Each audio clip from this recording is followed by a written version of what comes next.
Luis Pantoja Ríos. El examen detallado, profundo y las conclusiones razonadas con criterio. De análisis. Comunicadores MX presenta De Análisis con Luis Pantoja Ríos. El examen detallado, profundo y las conclusiones razonadas con criterio. De Análisis. Comunicadores MX presenta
Bienvenidas, bienvenidos, buenas tardes. Son las 13 horas con 2 minutos de este jueves 9 de abril del año 2020. Tenemos 28 grados en la temperatura.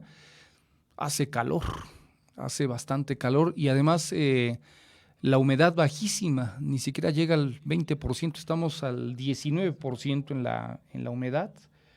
Bueno, pues gracias por acompañarnos en la plataforma de Comunicadores MX. En este día que, bueno, me parece que quizá en la vida de casi todos, los que estamos desde hace varias generaciones, no nos había tocado que una Semana Santa se llegara a suspender, ¿verdad? Sobre todo el hecho de las vacaciones, que para un enorme porcentaje de la población hoy es fatal esto, porque además hay que estar encerrados, hay que estar en casa. Y eso a la gente pues la tiene bastante molesta. Las casetas están casi vacías, hay un casi, hay gente que sí se está moviendo, hay gente que prefiere, si tiene departamento o casa en Acapulco, pues prefieren trasladarse para allá, aunque no vayan a la playa, pero prefieren estar en un clima quizá más agradable donde habitan. Hay gente que está trasladando hacia Morelos también, hay gente que está trasladando, muy poca, muy poca hacia el sur del país. Entonces, sí, la movilidad, donde más hay movilidad es sobre todo todavía en la Ciudad de México, en la zona oriente del Estado de México, evidentemente por el número de población, como lo hemos platicado en este espacio. Pues gracias a Adrián Escandón, que ya está con nosotros, a Dolores Saldívar, a Diana Arango, también la gente de casa, muchas gracias Dolores, un fuerte abrazo y gracias por estar con nosotros. Está ya lista Veneranda Mendoza para platicarnos el día de hoy. ¿Qué información nos tiene Veneranda? ¿Cómo te va? Buenas tardes. ¿Qué tal, Luis? Buenas tardes al auditorio. Bajo el argumento de que se trata de una medida para evitar el contagio de COVID-19 a través de visitantes que pueden ser potenciales portadores, los ayuntamientos de Tlatlaya y Amatepec, ambos de extracción perredista y colindantes con Guerrero, decidieron cerrar sus vías de acceso con retenes o barricadas de grava depositadas sobre las carreteras. En las dos demarcaciones sureñas, que son altamente, decir que las dos demarcaciones son altamente expulsoras de migrantes hacia Estados Unidos, Estados Unidos es uno de los países que lidera por número de contagios y decesos las estadísticas a nivel global. Y bueno, estos aprovechan temporadas como la de Semana Santa para retornar a sus pueblos de origen. Y quizás es por esto que desde el martes elementos de la Policía Municipal de Tlatlaya, gobernado por Leopoldo Domínguez, colocaron retenes en los accesos por San Francisco de Asís, Palos Verdes, Puerto Frío y Cerro Morado. Amatepec se sumó a la medida este miércoles, donde el alcalde José Félix Gallegos ordenó depositar camiones de grava sobre los accesos. Para informar a la población sobre los cierres, los ayuntamientos de Tlatlaya y Amatepec dispusieron elementos policíacos cerca de las barricadas e hicieron colocar a luz algunas lonas en las que se lee: a todos los ciudadanos de Amatepec y Tlatlaya se les comunica que a partir de esta fecha se tomó la decisión de cerrar las vías de acceso por la comunidad de Bejucos y San Felipe de Jesús. El único acceso para estos dos municipios será por Cuervos y Palos Altos, respectivamente. Los anuncios, presuntamente signados por ambos cabildos, precisan que solo se permitirá el ingreso a proveedores de comestibles y personal del sector salud, y plantean: el cierre temporal de estas vías es para salvaguardar tu salud y la de tu familia, evitando el contagio masivo de COVID-19 en nuestra comunidad.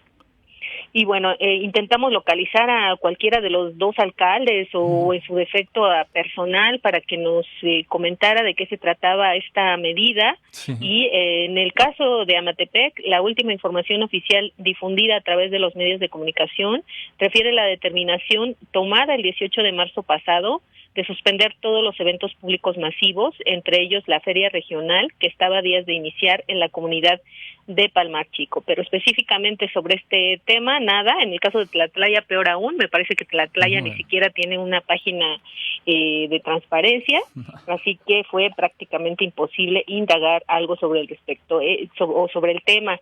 Lo que sí es un hecho es que están cerrados estos caminos porque los sobre todo los alcaldes, no sé si los pobladores, pero más que los pobladores, los alcaldes tienen mucho miedo de contagiarse de coronavirus. Y bueno, sobre el tema ya estamos buscando o conseguimos algunas reacciones. El caso de la diputada Azucena Cisneros, integrante de la Comisión de Gobernación y Puntos Constitucionales, indicó que ni siquiera hay una disposición oficial del cierre de fronteras, por llamarle de alguna manera.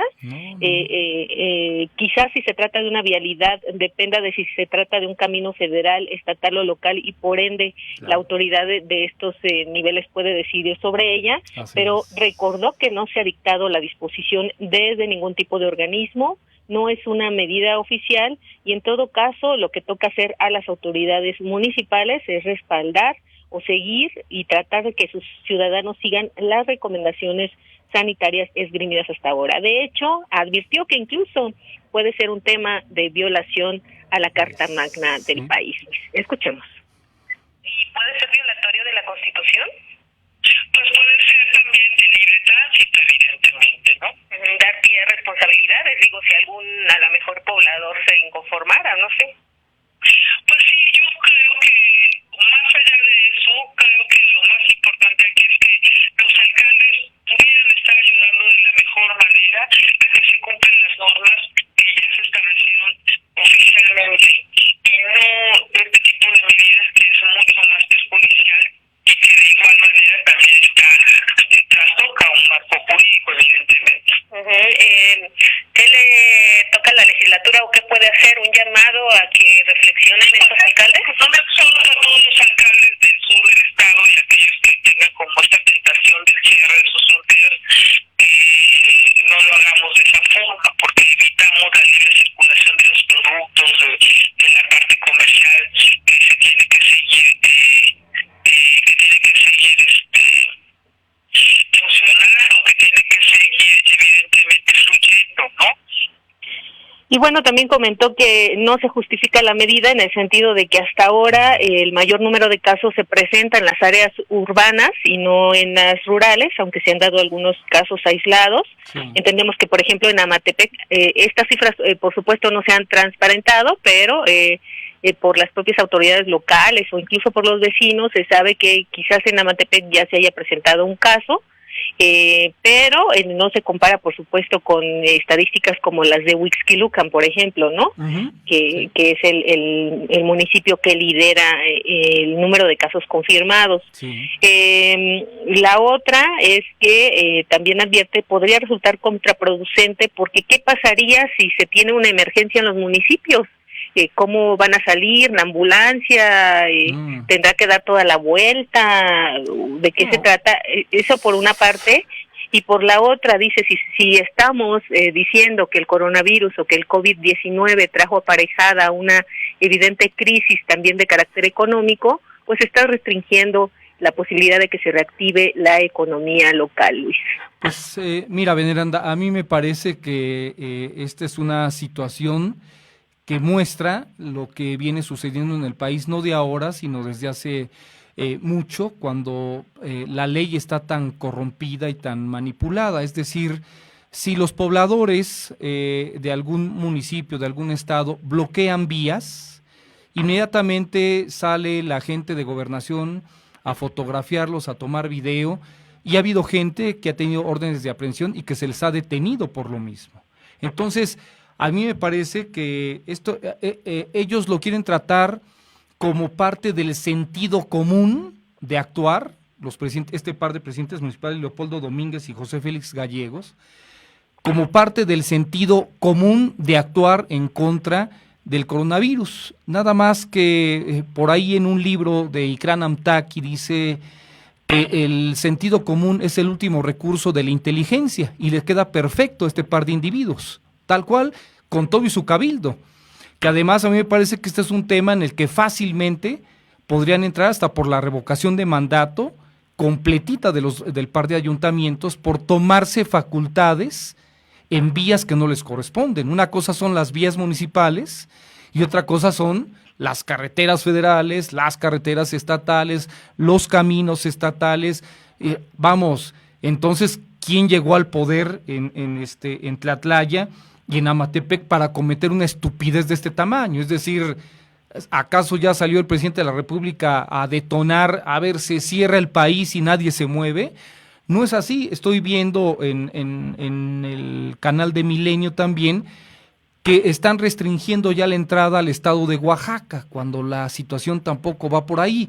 O vemos también la profunda idiotez, porque eso es lo que sucede, con el sentido común de los que llegan al poder y por su protagonismo político piensan que van a poner orden a su gusto, como el gobernador de Jalisco, que representa al partido Movimiento Ciudadano, pero que es en esencia panista, tomando decisiones de acuerdo a su cerebrito, pues, ¿no? De la noche a la mañana le dijo a la gente que sí se podía ir de vacaciones y estar en la playa, y ahí tienes a la gente de Nayarit rebotando a todos los de Jalisco porque no debían de entrar a la playa. Es alguien que su protagonismo para estar en contra de lo que mande o determine el gobierno federal, lo único que hace es exhibirlos en el ridículo. Yo creo, me parece, que el gobierno del Estado de México y el gobierno federal tendría que tomar cartas en el asunto, porque eso de que soy alcalde y me da la gana de bloquear las avenidas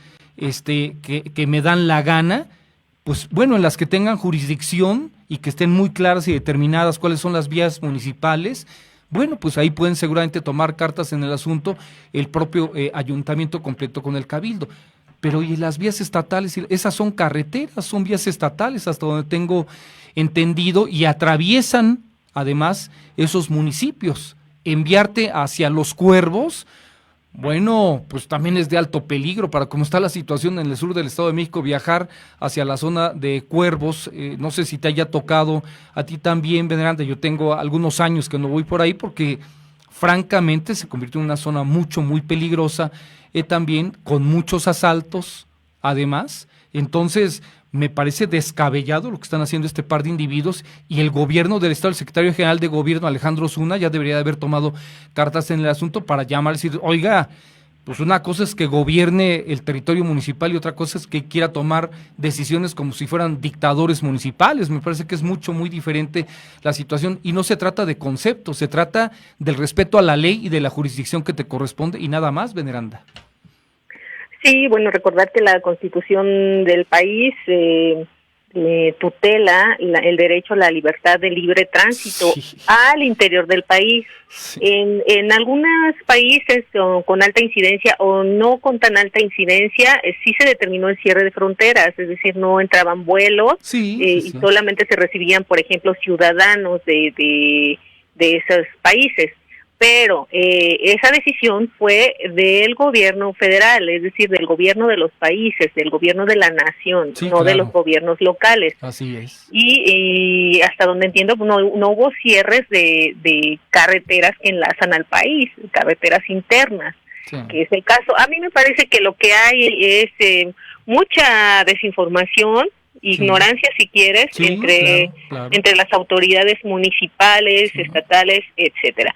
Entiendo que el coronavirus es un nuevo fenómeno, es algo con lo que no nos habíamos enfrentado, pero el hecho es que también muestran que no hay interés ni siquiera de las autoridades por bien informarse de lo que se trata y cuáles son las medidas correctas a aplicar, Luis. Imagínate al presidente municipal de la capital del estado determinando que cierra las vías principales, que no son muchas las de Toluca, por cierto, Hidalgo y Morelos, cuando no son vías municipales. Sería profundamente ridículo, pues, que el presidente de la capital del estado, claro que no lo va a hacer, de no ser que hubiese ya un decreto a nivel federal que determinara que drásticamente nadie sale de su casa, nadie circula, nadie sale de un municipio hacia otro. No hay un escrito de esa naturaleza en lo absoluto, ni tampoco el propio gobernador del Estado de México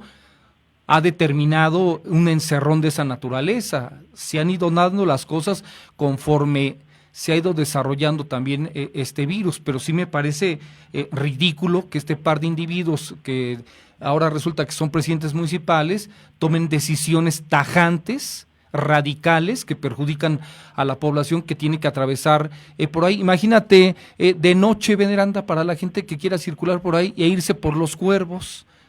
Pues de una vez entregas el carro, ¿no? Pues no sea, para quien se te atraviese, le dice, oiga, aquí está el carro, pero no me haga nada. Es que el señor de Amatepec y de Tlatlaya, que son los presidentes, no dejan pasar. Y la inseguridad que se vive en esa zona, pues seguramente que ellos están blindados ante eso, bien que lo sabemos que están blindados también, ¿verdad? Sí, bueno, a eso iba, que es una zona tremendamente insegura, no es un secreto, e incluso el fiscal estatal Alejandro Gómez ha reconocido que es una de las zonas en las que pues hay mayor influencia del crimen organizado.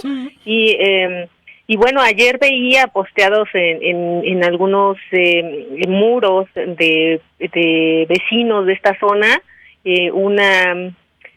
una foto de unos chicos que estaban cruzando por una vereda, digamos, y comunicándose de un municipio al otro por una vereda, y hacían un meme y expresaban como que lo que no sabía las autoridades municipales es que existen atajos, pero también entre los comentarios que les hacían los vecinos a la hora de la retroalimentación, les referían que pues que se cuidaran, ¿no? Porque finalmente el principal problema es la inseguridad. Entonces, si por querer solucionar una cosa vas a poner en mayor riesgo a tu población, pues me parece que la ganancia no fue tanta o no será tanta, ¿no? Sí, voy a buscar el video porque ya lo pusimos, ¿no, verdad? Sí, de cómo están bloqueando la carretera, los camiones.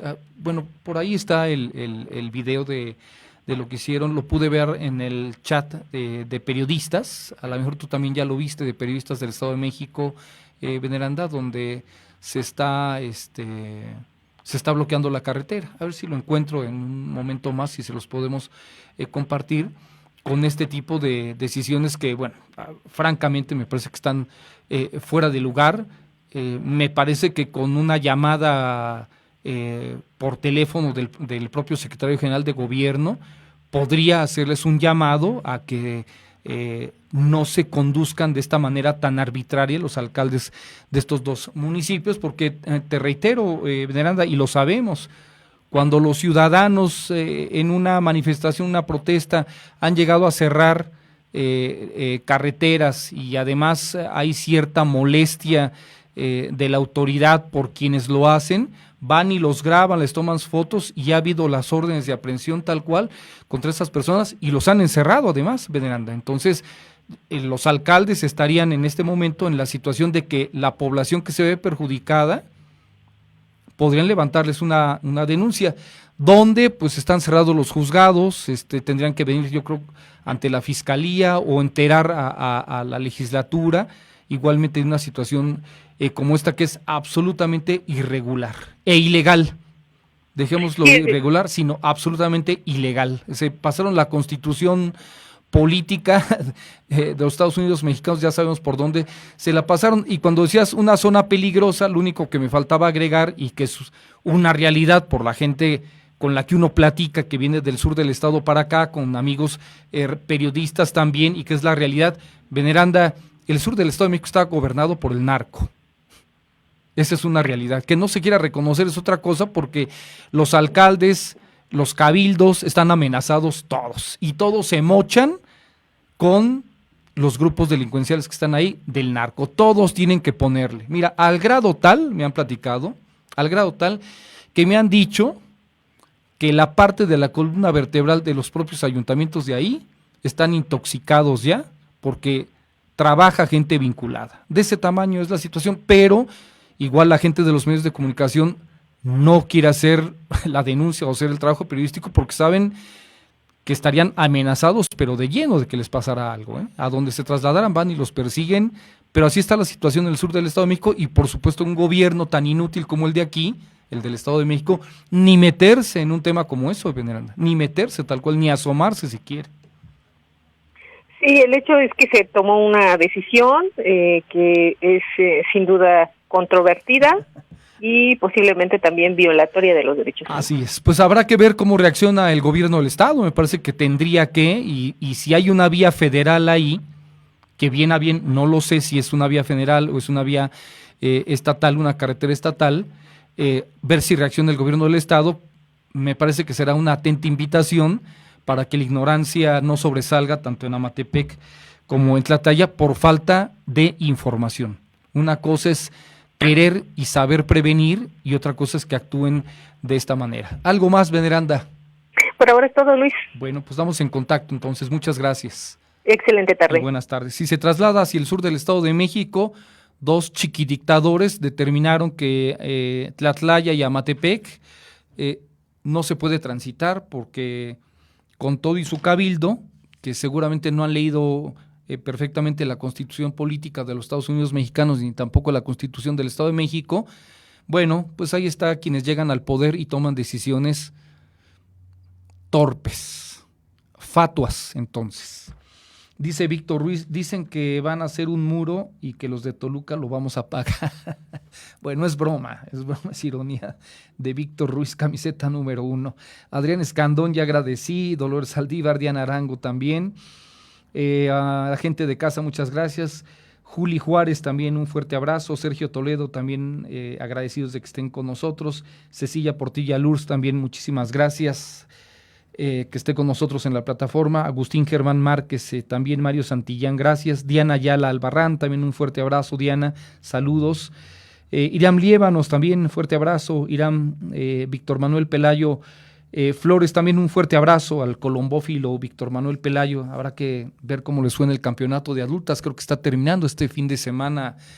Creo que se vuelan, ya cuánto, Víctor Manuel, creo que la semana pasada fueron 600 kilómetros, y no sé cuánto sea esta semana, 720 creo que será, a ver si Víctor nos platica, e invitamos a alguien, aunque sea vía telefónica, para que nos platique cómo va el campeonato de palomas mensajeras, la colombofilia aquí en el Estado de México, y con resultados también a nivel nacional. Quique Lazaga, Yamín también, muchísimas gracias por estar con nosotros.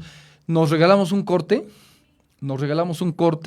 y regresamos con ustedes en un par de minutos, por favor. Cuando son las 13 horas ya con 25 minutos, la temperatura pues casi se va a 29 grados centígrados aquí en la ciudad de Metepec, en este jueves, conocido como Jueves Santo, pero que todo el protocolo, digamos, que hay respecto de la religión católica, se está haciendo pues con la gente separada, pues, ¿no? En Iztapalapa también será de esa manera. Imagínense cuando nos llegan a platicar o se dice en los medios de comunicación, se congregaron 800,000 o 1,000,000 de fieles ahí en Iztapalapa, que se ha dado así la situación. Hoy nadie puede estar más que en sus casas y pues no quedará otro para quienes son fieles a esa religión orar en este día, porque al país, sobre todo, no nos perjudique en el tema de salud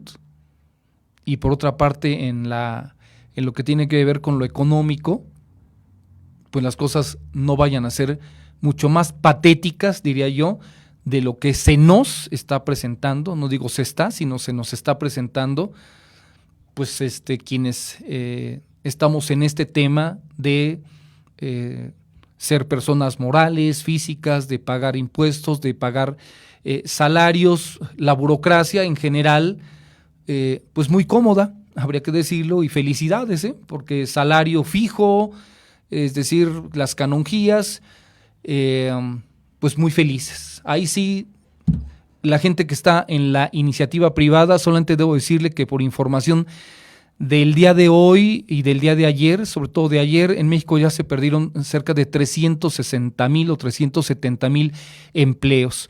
Pero ¿cuántos empleos se han perdido en América Latina, según la información de Expansión de este día? 14 millones de empleos en América Latina se han perdido hasta el momento. 14 millones de empleos, que significa, imagínese usted, para quienes están en Centroamérica y piensan que México es la solución, para quienes están en Brasil o en Argentina y pueden pensar que Chile es la solución, entonces el movimiento de gente que va a haber en las siguientes semanas buscando soluciones, o los que van a querer entrar, pues ¿dónde está la posibilidad? Aunque haya coronavirus y que hay riesgo, pero ¿en dónde hay trabajo? ¿Qué coronavirus ni qué 8 cuartos? Pues en Estados Unidos, pues no sé cómo se vaya a venir, o más bien podría imaginar, no es que no sepa, habría que imaginar, había que echar a volar la imaginación de lo que puede suceder en la frontera mexicana con Centroamérica ante esta situación. Si quiere consultar Expansión, ahí podrá ver lo que está sucediendo en América Latina, y con información verídica, subrayo, 14 millones de personas han perdido el empleo por el tema del coronavirus. En México, cerca de 370,000 personas, y la cuenta seguirá. ¿Por qué? Pues porque también las grandes empresas en este momento están despidiendo ya gente, le voy a decir en volumen. He platicado hace rato con un contador y me ha platicado también del tema del manejo que tiene con varias empresas. Algunas empresas grandes arbitrariamente ya dieron de baja casi al 90% de su personal cuando están violentando la ley y se les viene pues demandas severísimas, pero dicen, no tengo plata. En este caso prefiero pagarle al SAT, porque si no también mi empresa se va a ver sancionada, se va a ver timbrada y ya no vamos a poder hacer nada. Quizá en 3 meses volvamos a abrir, pero por lo pronto se va la gente. Algunos con liquidación y otros son sin liquidación. Ahí es la parte en donde al propio presidente de la República le ha faltado la visión y el análisis para separar entre la gran empresa y la micro.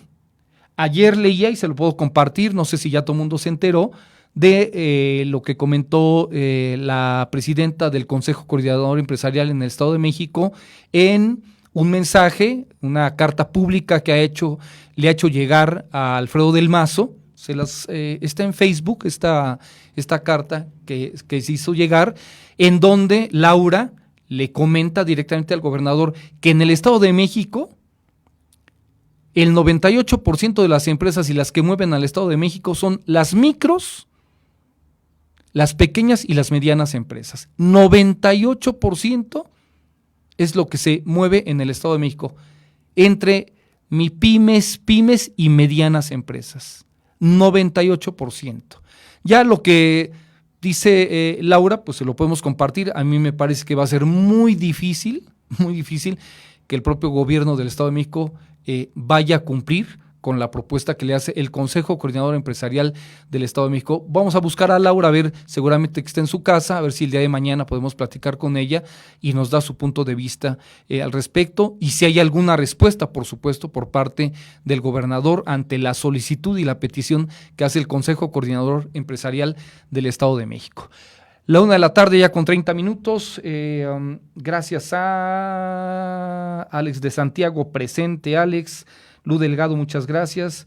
Víctor Manuel Pelayo me dice 700 kilómetros y la última 800 kilómetros. Saludos, Víctor.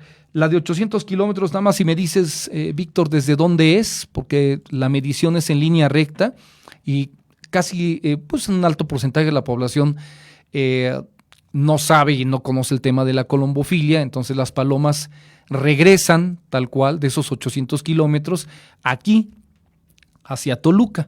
Hay, si no mal recuerdo, en este momento 12 competidores aquí en la colombofilia mexiquense del lado del Valle de Toluca. Hay algunos competidores de alto nivel aquí en el Valle de Toluca que compiten también a nivel nacional por la calidad de palomas maravillosas que tienen, como los propios hermanos Pelayo también, que han estado en estas competiciones y han ganado además a nivel nacional.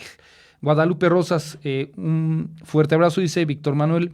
Vuelos de alta resistencia con variables de climas muy extremosos, sí, y lo otro que hemos platicado en el tema de la colombofilia, donde también Adrián Escandón ha llegado a competir, ha llegado a tener también palomas mensajeras, y que algo que viene perjudicando severísimo, antes eran las explosiones solares, lo que perjudicaba mucho los torneos de colombofilia, el vuelo de las palomas. Hoy, ¿qué es lo que las perjudica de manera severa? Los celulares.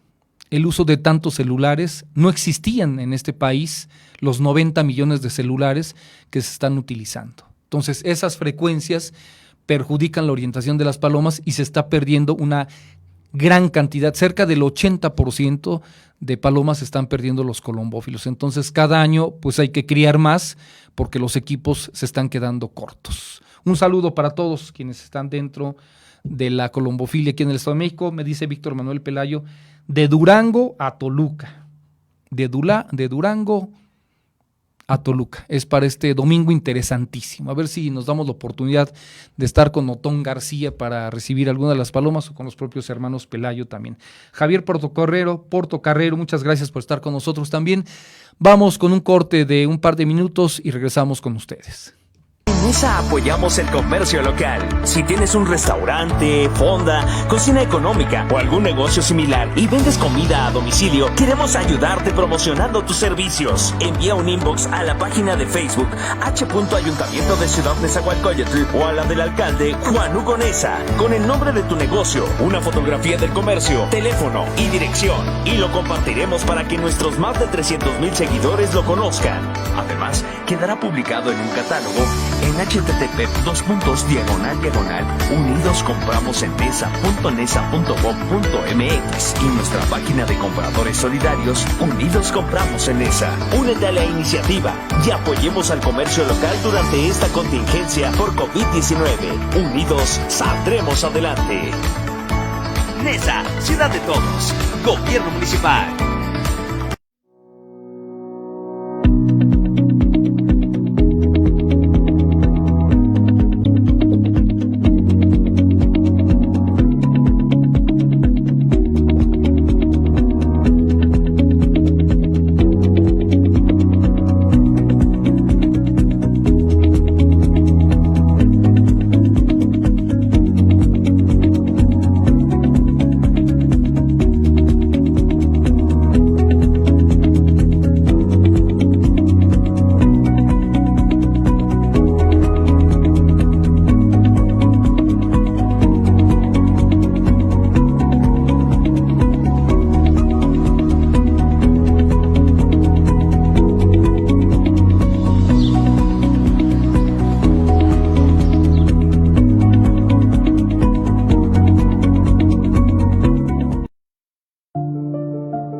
Sana Distancia.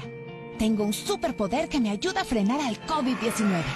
Cuando extiendo mis brazos, puedo crear un espacio de 1.5 metros que me mantiene lejos del malvado coronavirus. Esa es la sana distancia. ¿Sabes qué es lo mejor? Que tú también lo tienes. Pero ojo, aunque tenemos que estar separados, unidos y solidarios, saldremos adelante. Porque si te cuidas tú, nos cuidamos todos. Gobierno de México.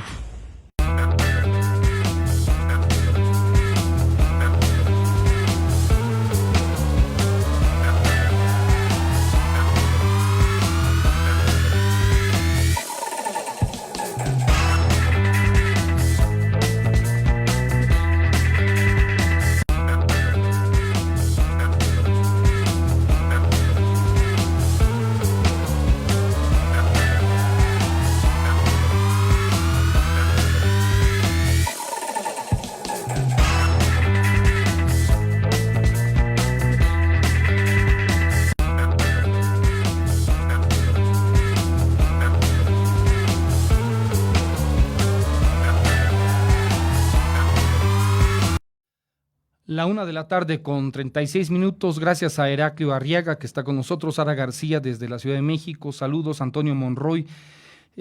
También a ver si Antonio tiene la oportunidad de darnos algún reporte de cómo está la situación en el Estado de México con la entrega de los insumos, a ver si lo podemos capturar en un rato más. Antonio Monroy, que nos quiera compartir la información que tiene. José Antonio Huerta Peña también, gracias por estar con nosotros.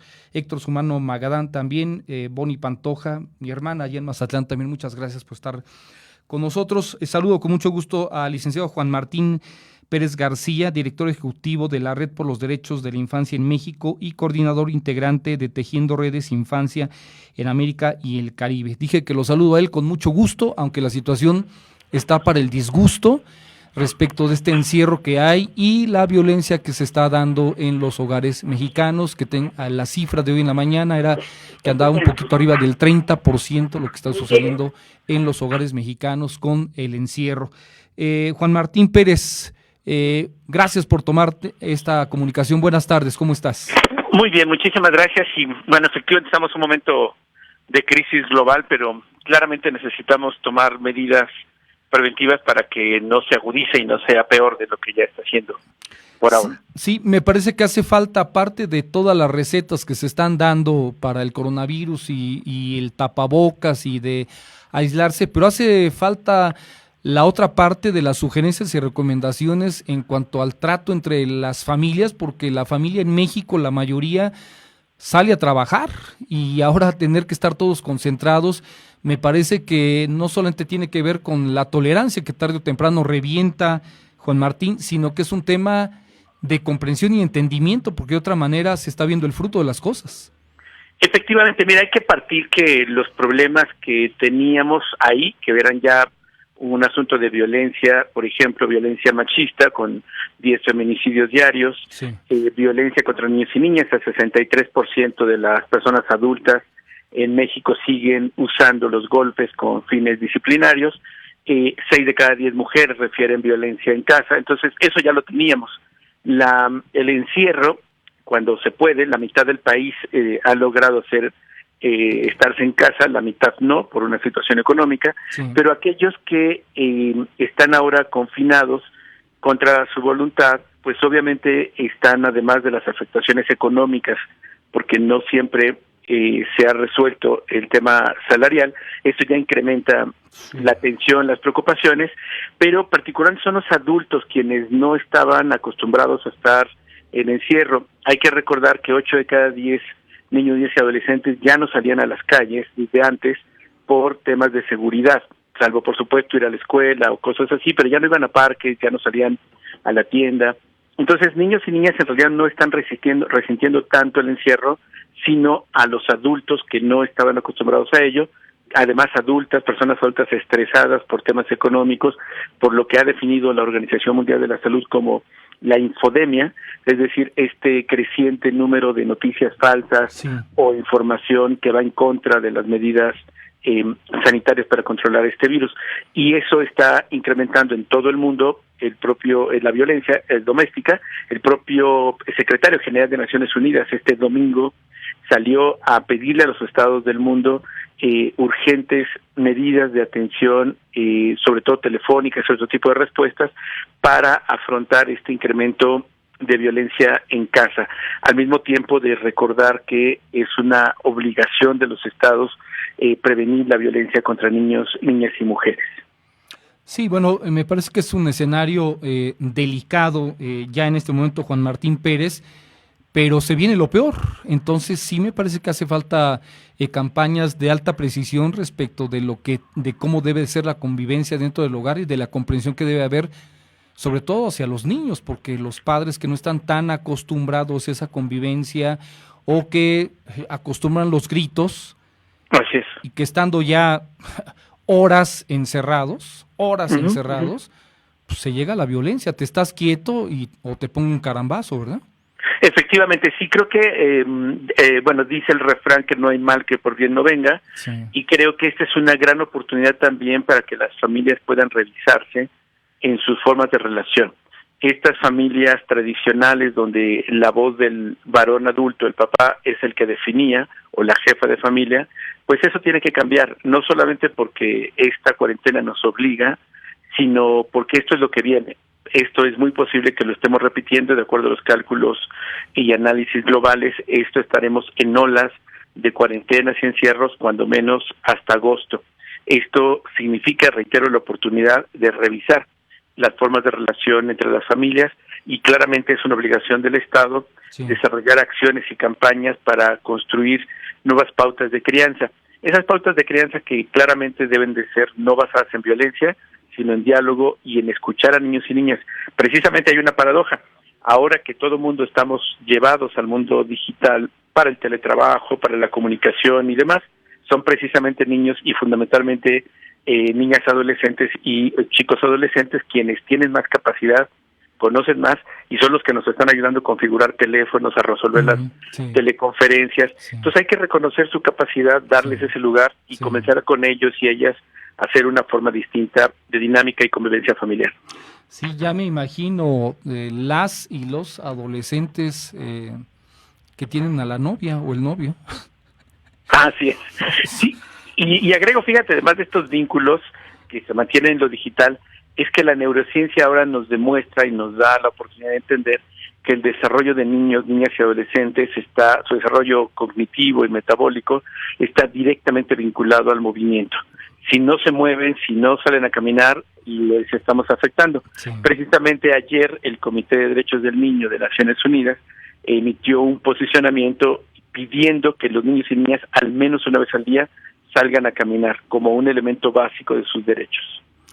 Sí, me parece, Juan Martín, que hace falta una campaña por parte del gobierno federal o de los gobiernos estatales, más que el protagonismo que traen algunos gobernadores, protagonismo fatuo además. Me parece que hace falta campañas en donde se haga un llamado a la no violencia contra los niños ahora que se da el encierro, buscar una fórmula inmediata que los padres entiendan que esa no es la solución para que se quede quieto un chiquitín de 5 años o de 10 años, pues que están acostumbrados, como tú dices, al movimiento, ahora a ser hasta más independientes, en su caso, sobre todo para todos aquellos que la familia tiene que salir a trabajar los padres y que han hecho a los hijos más independientes, y que ahora pues muchos no lo entienden, que esto es de altísimo peligro, y sobre todo cuando se sabe a ciencia cierta que a los niños no los perjudica el coronavirus.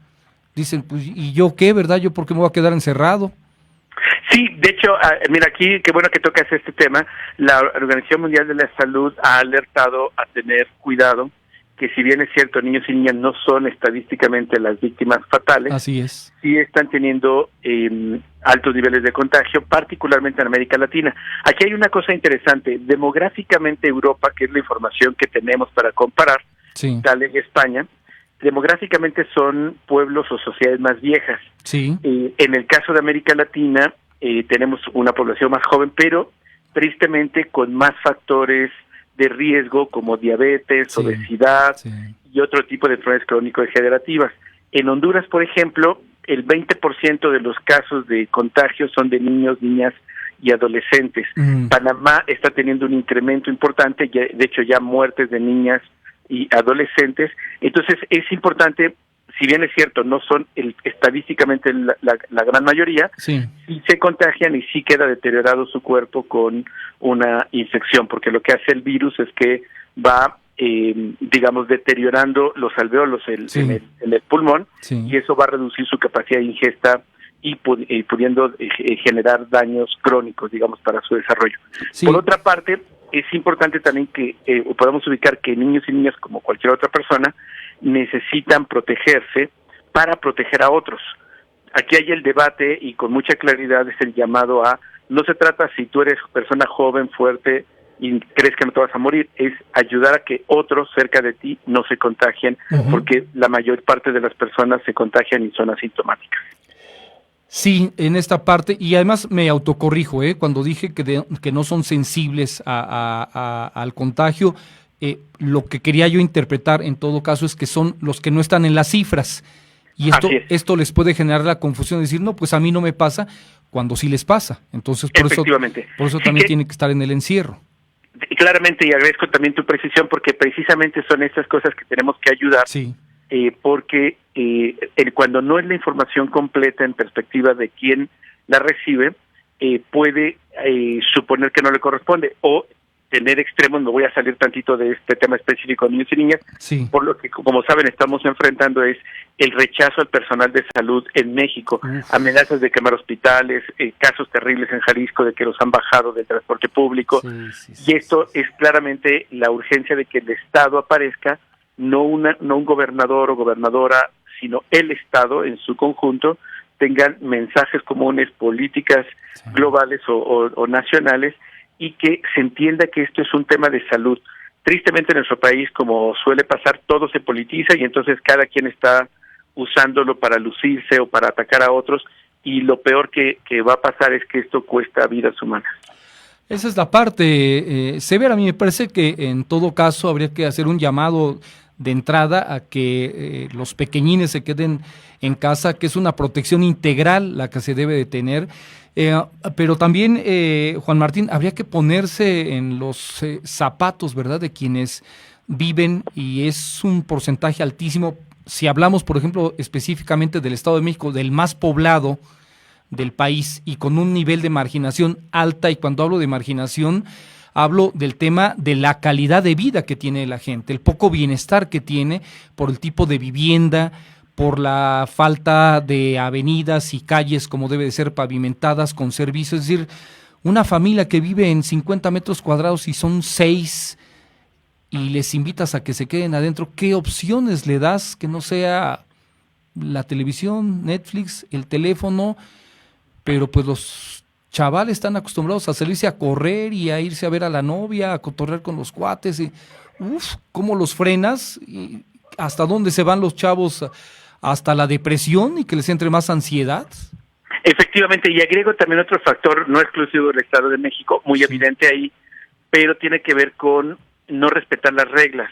De hecho, parte de las quejas que se están dando es que hay segmentos de población, incluidos el Estado de México, donde las personas siguen sin asumir la responsabilidad de cuidarnos y están violentando las reglas, no por un tema de sobrevivencia, porque esto, aunque no nos guste, es real, sino, por ejemplo, recordemos que todavía ayer había personas que se fueron a las playas de Acapulco o a otros lugares, o hay personas en entidades como el Estado de México, la Ciudad de México y otras entidades, sobre todo de carácter más rural, que no están respetando el llamado a quedarse en casa y están haciendo vida más o menos normal.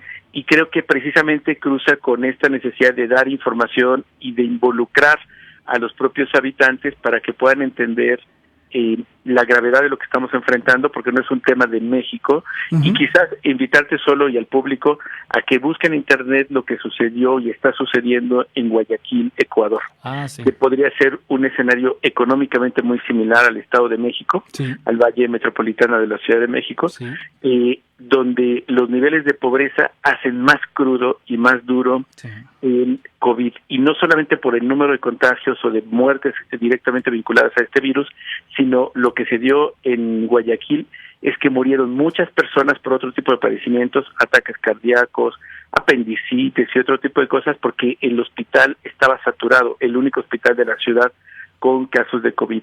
Entonces, creo que hay que entender que no es solamente si me contagio o se contagia él de COVID, sino que todos los demás padecimientos que requieren cirugía, hospitalización y emergencias no van a tener capacidad de respuesta y estas personas las condenamos a que mueran. Sí, habría que recordar, Juan Martín Pérez, que estamos con el tema de que entre el oriente del Estado de México y la Ciudad de México suma cerca de 24 millones. Estamos entre las 10 metrópolis más pobladas del mundo.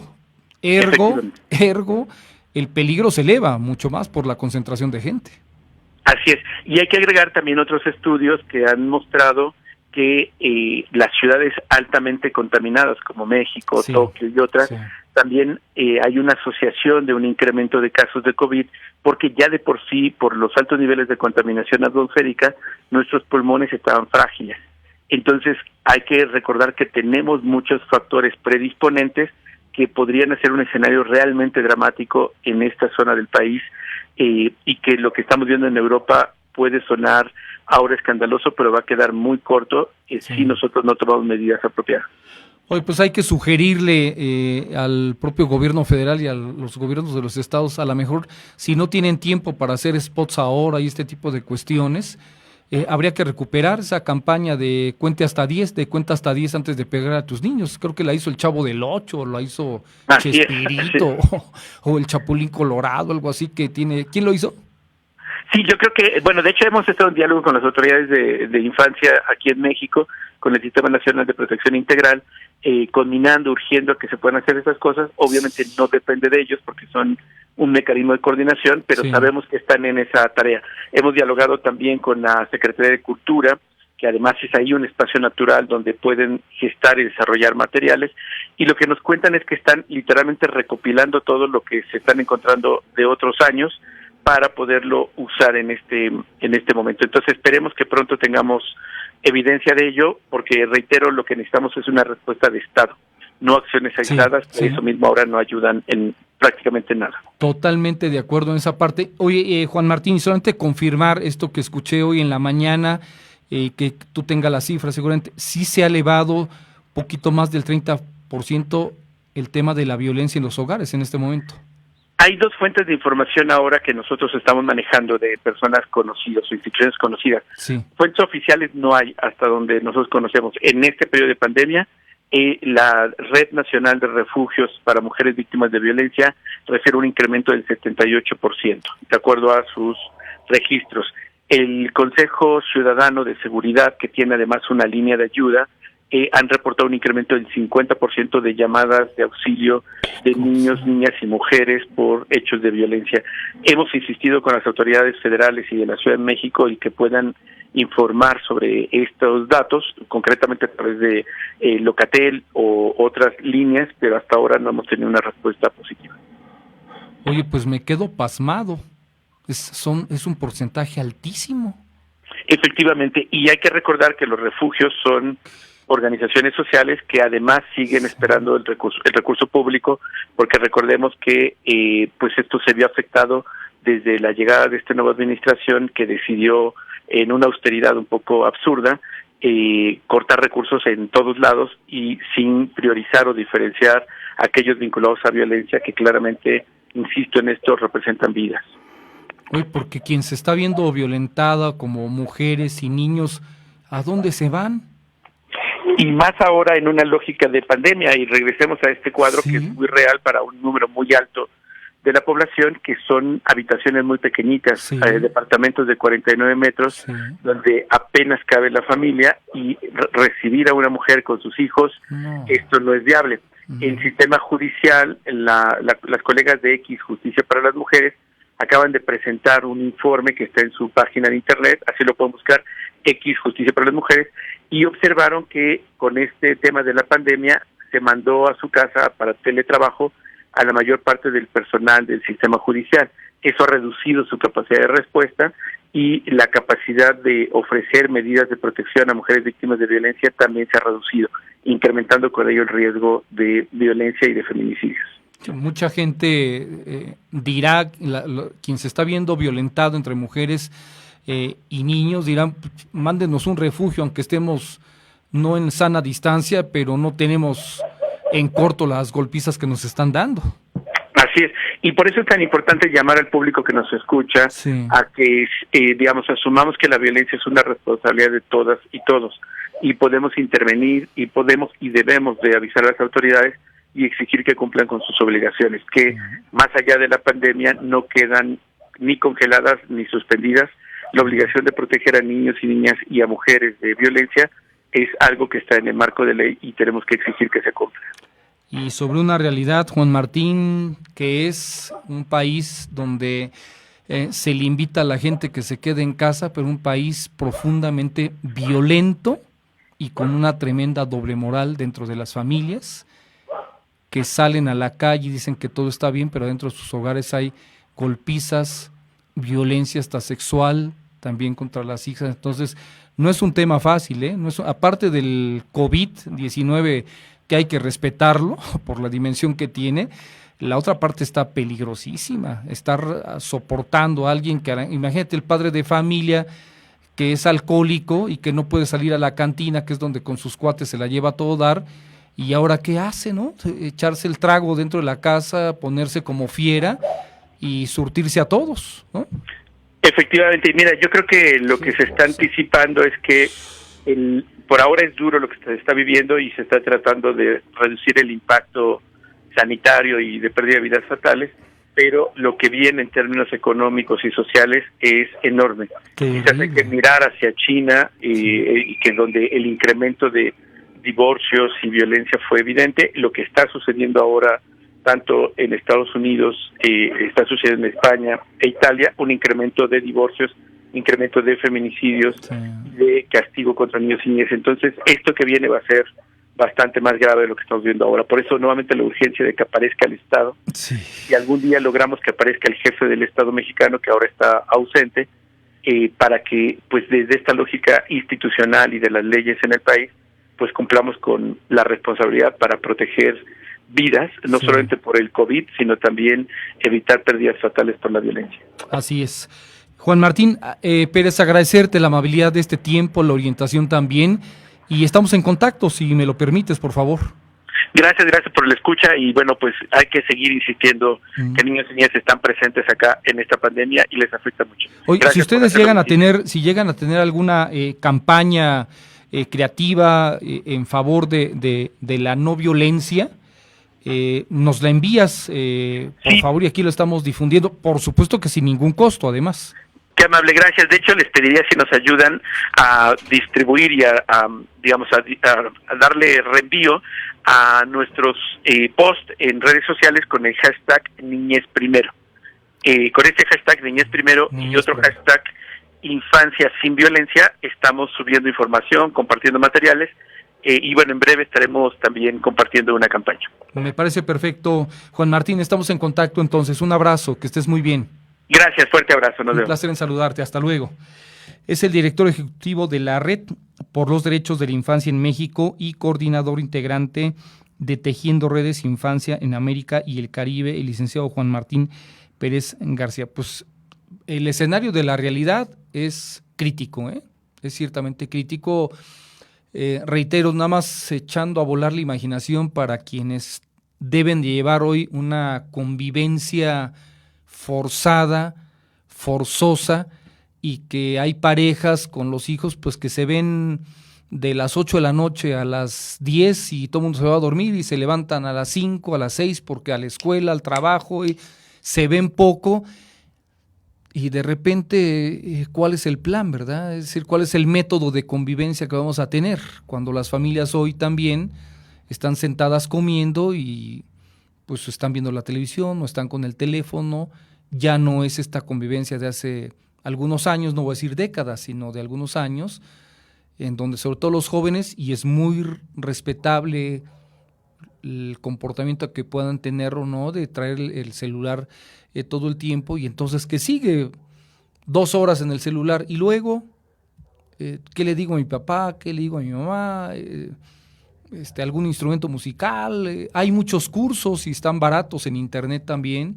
Para los jóvenes que están en internet hay muchos cursos gratuitos ahora, gratuitos, esos que costaban 500 pesos, están gratuitos en este momento. Ayer me enviaron visitas virtuales a los museos de la Ciudad de México. Yo me imagino que en las redes se puede compartir esto sin ningún problema, sin violentar derechos también.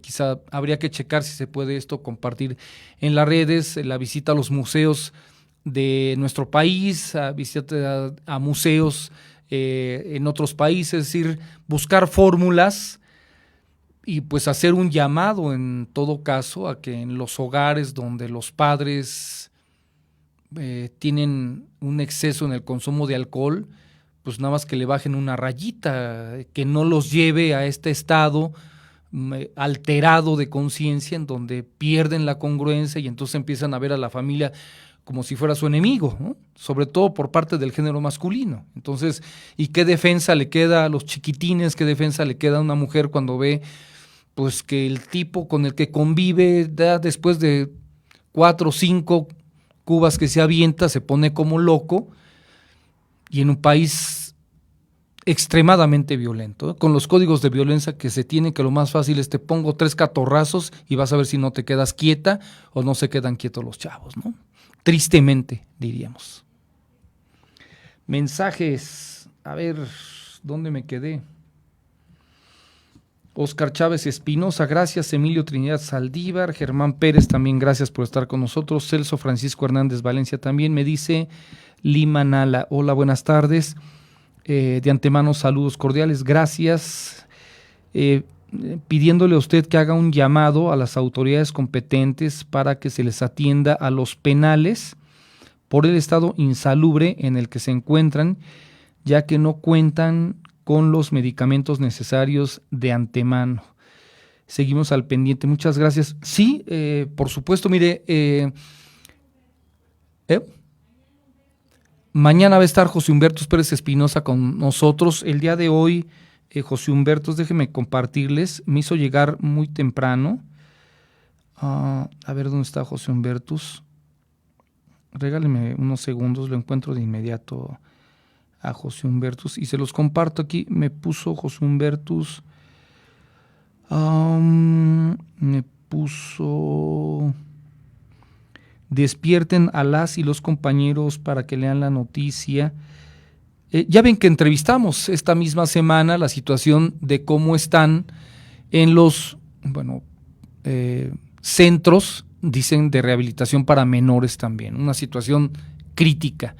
Bueno, los penales para adultos veo complicadísimo que los puedan tomar en cuenta, que no sea a través de las familias, que les lleven tapabocas, gel y todo esto, pero hay sobrepoblación, creo que está multiplicado por 3 la sobrepoblación en el Estado de México en los penales. Siempre ha habido un tema demagógico terrible. Creo que si alguien nos puede platicar sobre el tema de cómo está allá adentro la situación, es quien salió recientemente como José Humberto Pérez Espinosa, quien es parte, y lo digo que es un honor para nosotros tener a José Humberto Pérez Espinosa dentro de Comunicadores MX en su espacio todos los miércoles a las 5 de la tarde, y que tiene un gran foro además. Dice: se llora por la forma inhumana que se vive en la prisión y por ser inocentes y víctimas de un sistema corrupto en el sistema penitenciario. Nosotros luchamos con la razón, no con la confrontación. Denuncian falta de médicos, de medicamentos y de políticas de salud en los penales mexiquenses. Preocupa a familiares la pandemia. Habrá protestas este fin de semana en penales del Valle de México. A ver, y aquí están las fotos. Le doy su crédito a Violeta Huerta, que es quien publicó esto, del Sol de Toluca. El Comité de Presunción de Inocencia y Derechos Humanos del Estado de México del Penal de Chiconautla, precisamente donde estuvo José Humberto Pérez Espinosa, denunció que a punto de entrar a la fase 3 por el COVID-19 en los centros penitenciarios mexiquenses, no existe una política de salud para atender enfermedades, ni mucho menos para enfrentar el tema de la pandemia. Entrevistó Violeta Huerta precisamente a José Humberto Pérez Espinosa, quien aseguró que en estos momentos existen brotes de sarampión, de hepatitis, de lepra de la cárcel, y hay preocupación de los familiares, pues a los internos no les dan medicamentos ni permiten que les lleven, pues hay discriminación hacia los penales y varios ya han muerto. Anunció que este fin de semana habrá protestas en Barrientos, Chalco, Bordonesa, Texcoco, Otumba, Tepachico y Chiconautla para exigir a las autoridades estatales se atienda el problema de enfermedades. Bueno, pues Limanala, así está como va la información. Prometo mañana tener a José Humberto Pérez Espinosa. Él lo ha comentado en su programa. Ayer mismo estábamos escuchando aquí en la transmisión que se tuvo precisamente ese tema, y mañana vamos a platicar con José Humberto para que nos dé un escenario de toda esta realidad. Gracias, Limanala, por estar con nosotros. Ignacio Salgado García, también un fuerte abrazo al abogado. Sigui López, Rosendo Marín Díaz, también, que por cierto leí tu columna el día de ayer también, muy extensa por cierto y muy bien fundamentada. Susana Neri, gracias desde la Ciudad de México. Elena Delgado, hola Susana, vamos con un pequeño corte, ¿no? Nos vamos ya directos con Faustino de la Cruz, ¿sí? Bueno, vamos a platicar con el diputado Faustino de la Cruz Pérez. Él es profesor y diputado por el distrito de Ecatepec, vicepresidente de la mesa directiva para el actual periodo ordinario de sesiones. Faustino, buenas tardes, gracias por tomarnos la comunicación. Luis, buenas tardes, aquí agradecerte la oportunidad de dirigirme a tu auditorio. ¿Dónde estás? Buenas tardes. ¿Dónde estás, Faustino? ¿En tu casa? En Ecatepec, sí, en mi domicilio, ahora sí, guardando un poco, pues, el protocolo de proteger a la familia y también a los amigos, porque, pues, queremos andar en la calle, pero, pues, arriesgamos a tener al equipo. Sí. Pero oye, estamos atentos a cualquier situación. ¿Y tienes agua en tu casa? ¿Cómo? ¿Tienes agua en tu casa? Sí, tengo los servicios, aunque varias colonias de aquí de Ecatepec pues carecen del vital líquido porque uno, se recortó el suministro de agua que da la calle en Ecatepec, es la información que tengo. Ah, caray.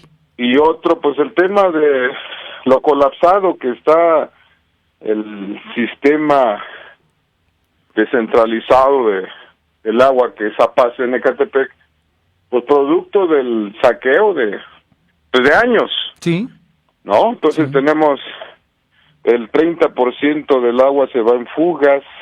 Hay muchas fugas en Ecatepec. Sí. Y aparte, bueno, se descuidó. El inicio de la administración había 25 pozos colapsados. Entiendo que la administración actual ya perforó 2, 3 para más o menos aumentar el caudal, pero es uno de los problemas que tiene Ecatepec, principalmente en la Sierra de Guadalupe, en las colonias La Palma, el Almarcigo, Benito Juárez, la región de La Cañada, en las partes altas, y desde luego en la quinta zona, allá en Ciudad Azteca, toda la zona de Plaza Aragón. Sí. Toda esa parte son los que padecen de LIC. Este lado de la zona norte del municipio, lo que es colindando con Tecámac y Jaltenco, de este lado tenemos agua, afortunadamente. La parte de hay menos suministro por parte de la CAEN en esta época de secas y con el tema del COVID, ¿se tomó una decisión arbitraria o congruente, Faustino? Pues habría que conocer, yo espero que sea congruente por la misma, el tandeo. Yo espero que no se esté medrando por esta cuestión y se esté castigando a la ciudadanía. Sabemos de antemano que en estos periodos, en Semanas Santas, cuando el gobierno federal y la CAEM pues daban mantenimiento a las redes y se citaba hoy alcaldías y desde luego la zona conurbada como las zonas que iban o padecían del racionamiento del suministro.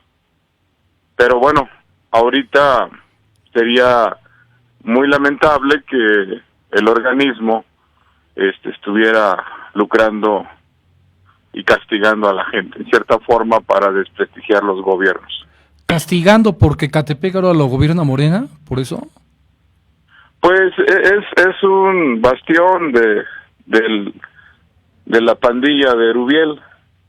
Precisamente lo que hoy se padece, aunque les moleste que nosotros remarquemos, pues es el descuido, la desfortuna que tuvimos los mexiquenses, digo, los ecatepenses, de tener esta pandilla de Erubiel y sus amigos. Y 2 veces. Pero aquí estamos. Oye, la otra parte también que me parece delicado es decir, a ver, les bajan el suministro de agua y entonces la gente ¿qué tiene que comprar pipas si se convierte en un negocio o las pipas son gratuitas? No, las que suministra el municipio son gratuitas, pero por ende no tienen toda la suficiente capacidad. Y bueno, proliferan las pipas privadas y podría decirse, mal pensarse que pudiera haber contubernio, ¿no? Sí. Pero bueno, es ahí donde nosotros pues pedimos a la paz. En este caso hemos hablado con el director y con el propio presidente de que pues atiendan lo más que se pueda el suministro. También le hemos pedido a la CAEM, nos apoya en lo que puede, pero bueno, la solución es que le inyecten agua a la red. Todo lo que es el sistema del Cutzamala, que es por el tanque Cerro Gordo, pues son los que vienen a padecer esta situación del desabasto. Y prácticamente es toda la quinta zona, la región de la Cañada, los que se alimentan de esta aportación de la red Cutzamala. Oye, Faustino, estar encerrados por el tema del COVID y luego sin agua.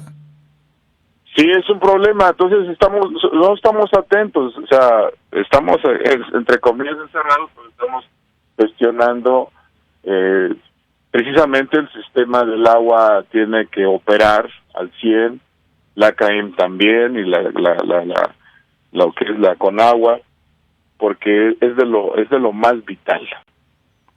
¿Qué noticias nos tienes de la aplicación de los 128 mil millones de pesos que le fueron autorizados este año al gobernador para el sector salud? Bueno, hasta ahorita lo que tenemos son quejas en el sector salud, en los hospitales, donde personal médico nos solicita apoyo. Algunos compañeros han hecho donaciones de materiales como cubrebocas, los trajes desechables que se utilizan, gel, entre otras cosas. Y eso nosotros hemos exigido que el gobierno agilice la entrega de lo mismo. Presupuesto hay.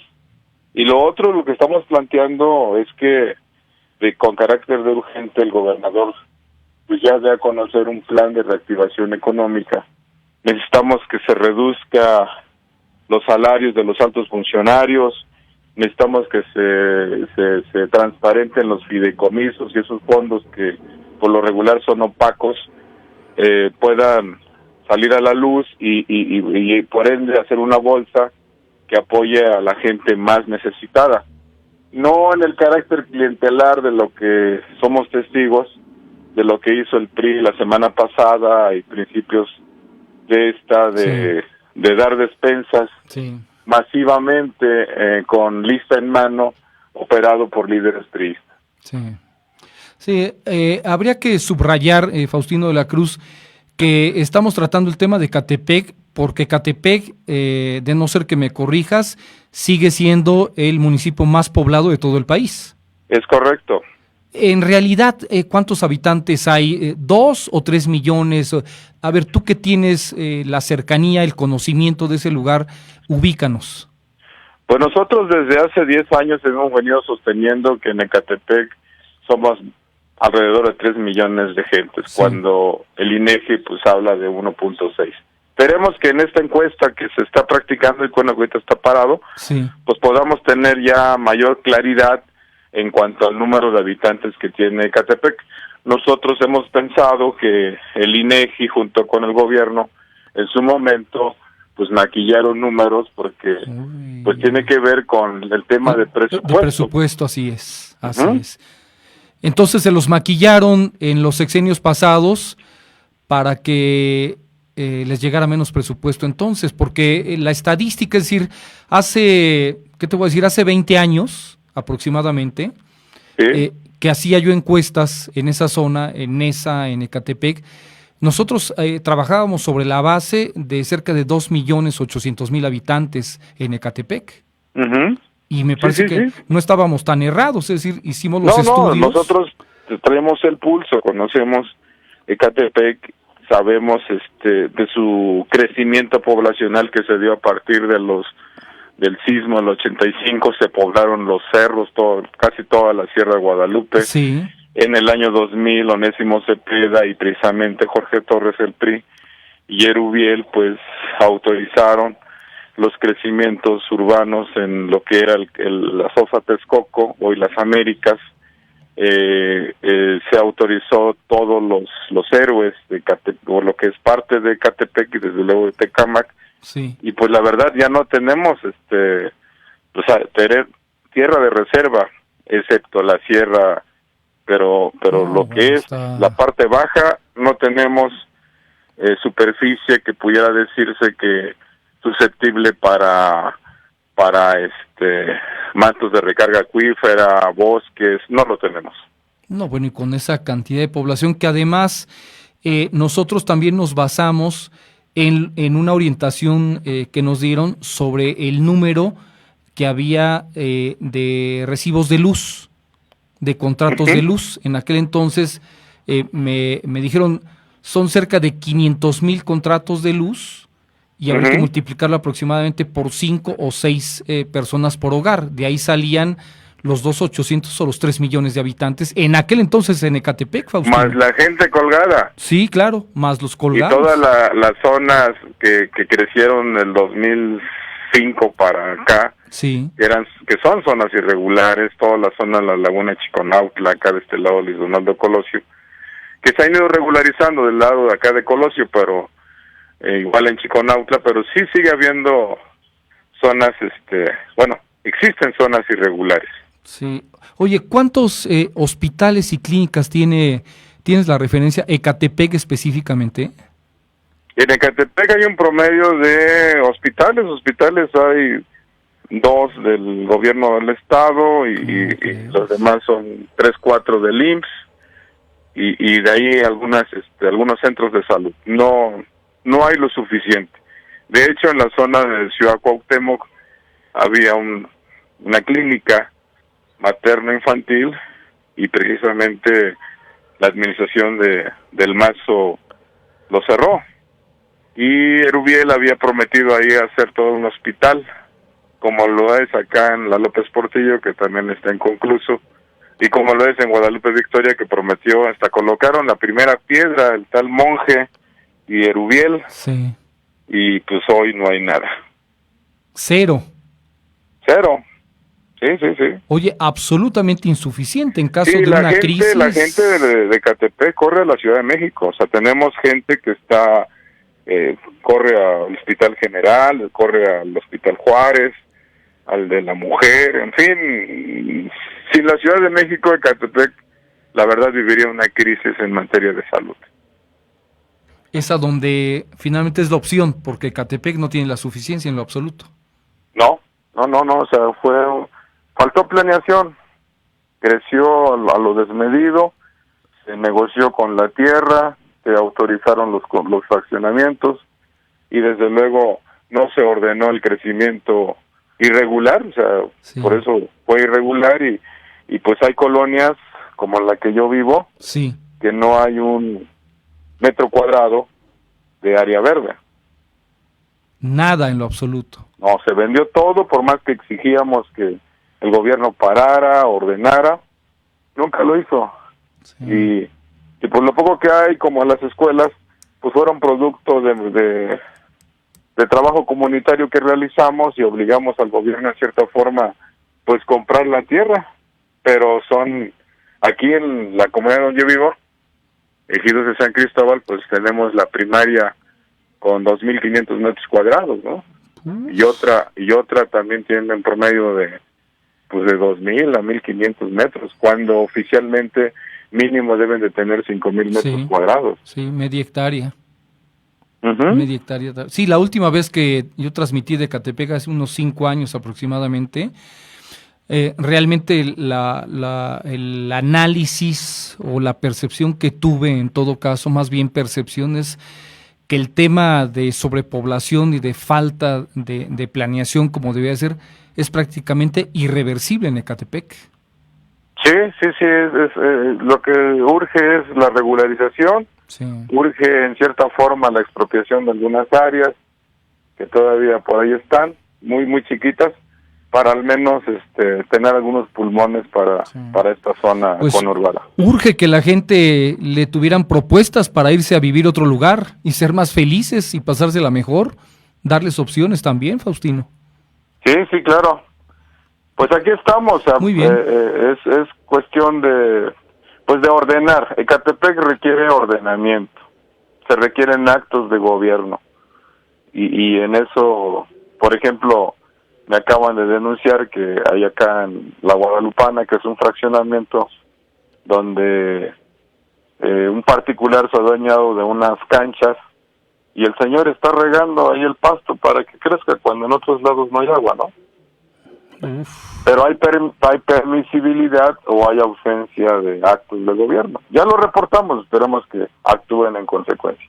Bueno, pues es el panorama que se tiene en este momento de Ecatepec. Estoy pensando, no sé si tú tengas la cifra, y si no yo lo checo y lo comento el día de mañana, la superficie en kilómetros cuadrados que tiene Ecatepec, que creo que esa es la parte interesante de analizar, la superficie en kilómetros cuadrados que tiene Ecatepec, por ende el número de población que tiene, que son casi 3 millones de habitantes, contra la superficie que tiene el Valle de Toluca, y que tiene casi el mismo número de habitantes, por lo cual hablamos de un tremendo hacinamiento en Ecatepec y con alto riesgo en el tema de COVID. Sí, es correcto. Pues no tengo el dato a detalle, pero son más de 163 kilómetros cuadrados, por ahí, 163 y tanto. Pequeñísimo. Pero bueno, somos más o menos 600 colonias, entre fraccionamientos, colonias regularizadas, colonias irregulares. Son promedio de 600 asentamientos. Bueno, ya platicaremos de quién es el responsable de haber generado este número de población desde hace 30 años, ¿verdad? Ahí están, tienen nombre. Sí. Un cacique de allá arriba que indultó César Camacho, Cruz Roldán, que fraccionó toda la sierra bajo complicidad de este señor, del gobierno, del estado, en Ciudad Cuauhtémoc, en fin, Triángulo 2000, vinculados al PRI, organizaciones priistas, Antorcha Campesina, que fraccionó todo de la laguna de Chiconautla. Qué cosa. O sea, sí, claro, son grupos vinculados al viejo sistema. Y desde luego los mercaderes de la política, como don Onésimo Cepeda. También, sí, claro, por supuesto. El golfista. Sí, lucraron. Sí, el golfista y torero. De una forma o de otro estilo, lucraron con la tierra y no les importó, nada. La planeación urbana. ¿Millonésimo vive ahí en Ecatepec? No, me dicen que está en Polanco. Ah, bueno, normal. Y que ya se quiere activar para ahí dar sus opiniones y a ver si el PRI se recupera en el 2021 y desde luego ¿qué tal? Retener la gobernatura. Sí, por ahí me pasaron el chisme de que... ¿Piensa ser candidato a presidente municipal de Ecatepec o a gobernador? No, bueno, te pregunto, pues, tendría derecho, ¿no? Dicen que ha sido asesor. No juegan eso, él más bien participa para que... Juega por debajo del agua, como siempre. Ajá. Ya tal cual. Bueno, dicen que es un asesor financiero y de alto nivel de Carlos Slim, ¿eh? Pues ahí estaba vinculado en Inbursa y en varias cosas. Sí, así es. Sí, inclusive cuando lo demandaron por unas pinturas, el señor, cuando iba a comparecer ese día, se declaró que lo estaban interviniendo quirúrgicamente a corazón abierto. Por ahí está la nota. Y a los 8 días el señor ya estaba ofreciendo misa. Sí. Ese sí es hijo de Dios. Pero por supuesto, de su Dios. Oye, y que además, es el gran padrino de Erubiel Ávila, junto con el Claro, Ester Gordillo, claro, ¿no? claro. Son quienes patrocinaron al gobierno de Ecatepec, de Erubiel Ávila como gobernador, y cuando estaba en la tablita Erubiel, de que lo sacaba casi el gobierno de Peña. En aquellos tiempos, cuando Rosario Robles todavía andaba de este lado, sí, hasta la demandó y a Daniel, a Cota Montaño. Sí. Entonces, pues sí, defendía los intereses del PRI. Pero durísimo. Fue el que le salvó la gubernatura a Erubiel Ávila cuando lo iba a bajar Enrique Peña, ¿te acuerdas también? Es correcto. Tal cual, sí, que él fue el que emitió la carta y luego se reunió en privado con el propio Erubiel, cuando Erubiel ya estaba reuniendo a los panistas, a los perredistas también, para que no lo sacara Enrique Peña de la gubernatura. Sí, se amagó porque venían los gobiernos de coalición. Gabino Cue ganó Oaxaca en coalición, PAN, PRD, lo mismo Maloba en Sinaloa, y entonces veían venir esa jugada. Sí. Y acá pues tuvieron, el grupo Atlacomulco tuvieron que cederle al señor de San Pedro, a los TOC, el señor de los vidrios. ¿Te acuerdas, no? Sí, al vidrierito, sí, por supuesto. Que colocaba vidrios. Sí. A ser el candidato a gobernador. Así es. Y le quedó en grande. No, bueno, ya que te digo. Faustino, gracias por esta comunicación. Estamos en contacto. Y estamos aquí en contacto a los ciudadanos. Nuestros teléfonos están abiertos para cualquier situación. Muy bien, pues sobre todo porque estás en una zona, en verdad, de alta peligrosidad con el COVID-19. Sí, nos dicen que está aumentando, por eso todo, pues hay que guardarnos y estamos atentos. Muy bien, Faustino. Vamos a salir de esta. Gracias, Luis. Gracias a ti, que estés muy bien. Buenas tardes. Buenas tardes. Hasta luego. Es el diputado por Ecatepec, Faustino de la Cruz Pérez, con este escenario de lo que habría que tomar en cuenta el gobierno del Estado de México, la dimensión de Ecatepec en número de pobladores contra la dimensión del Valle de Toluca, pero aquí tenemos una mucho mayor extensión. Le prometo tener mañana la cifra para hacer ese comparativo que pone en un estado de tremenda emergencia la zona de Ecatepec con el tema del COVID-19. Ahí la gente realmente se tiene que meter de lleno. Es prácticamente otro estado de la República en términos de población Ecatepec. Ecatepec y Neza son de altísima peligrosidad para el contagio del COVID-19, es donde tendría que estar puesta la mirada y muy fuerte el gobierno del Estado de México y el propio gobierno federal ante lo que es más discurso que hechos, por la situación que se está viviendo y que está muy claro en cuanto a las deficiencias que tiene el gobierno del Estado de México para la cobertura, para la prevención del COVID-19 o en caso de contagio, entrarle en serio, cuántos hospitales o clínicas inventados, como decía Faustino, no solamente en Ecatepec, de llegar a poner la primera piedra y llevarse el recurso y no hacer nada. Comprobado además. Lima Nala, con mucho gusto, cuando se ofrezca y esté al alcance, las recomendaciones las tomamos en cuenta. Isabel Bernal también, gracias. Raflex Olver también.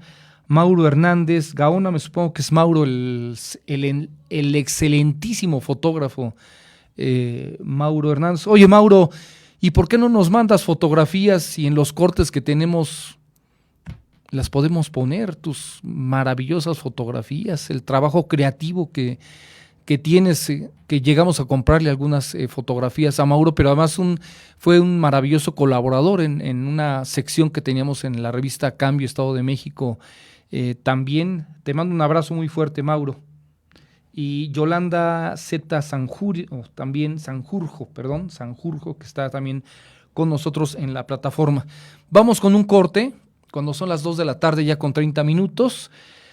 Por fortuna hay bajo flujo de visitantes por el COVID-19 en la autopista México-Cuernavaca, que por cierto no está cerrada, No han tomado decisiones como los alcaldes vamos a hablarle ahora la República Independiente de Tlatlaya y la República Independiente de Amatepec, en donde el gobierno del estado, ha aceptado que existan de aquí en adelante qué municipio ni qué nada, ¿verdad? Tal cual, sino los señores dictadores de Tlatlaya y de Amatepec en su República Independiente. Vamos con un corte cuando son las 14 horas con 30 minutos.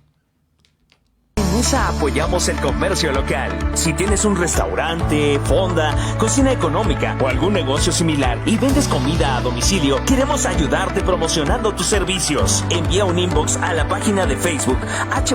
Ayuntamiento de Ciudad Nezahualcóyotl o a la del alcalde Juan Hugo Nesa con el nombre de tu negocio, una fotografía del comercio, teléfono y dirección, y lo compartiremos para que nuestros más de 300,000 seguidores lo conozcan. Además, quedará publicado en un catálogo en http://unidos-compramos-en-nesa.nesa.gov.mx y nuestra página de compradores solidarios Unidos Compramos en Nesa. Únete a la iniciativa y apoyemos al comercio local durante esta contingencia por COVID-19. Unidos saldremos adelante. Nesa, ciudad de todos. Gobierno municipal. Prevén el coronavirus con 3 sencillas medidas. Estornudo de etiqueta. Tose o estornuda utilizando el ángulo interno del brazo. Después, lava tus manos. Lavado frecuente de manos. Hazlo con agua y jabón o utiliza gel a 70% base de alcohol.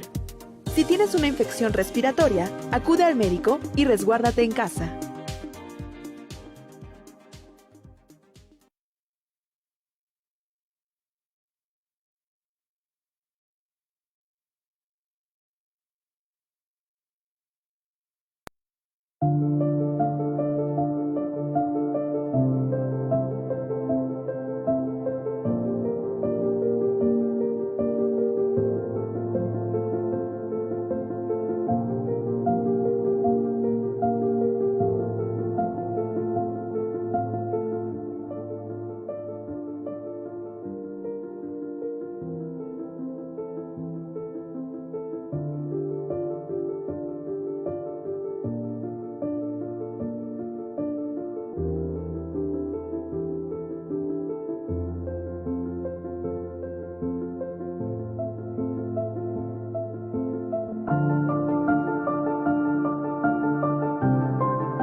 Ciérrale la puerta al virus, detengamos la infección.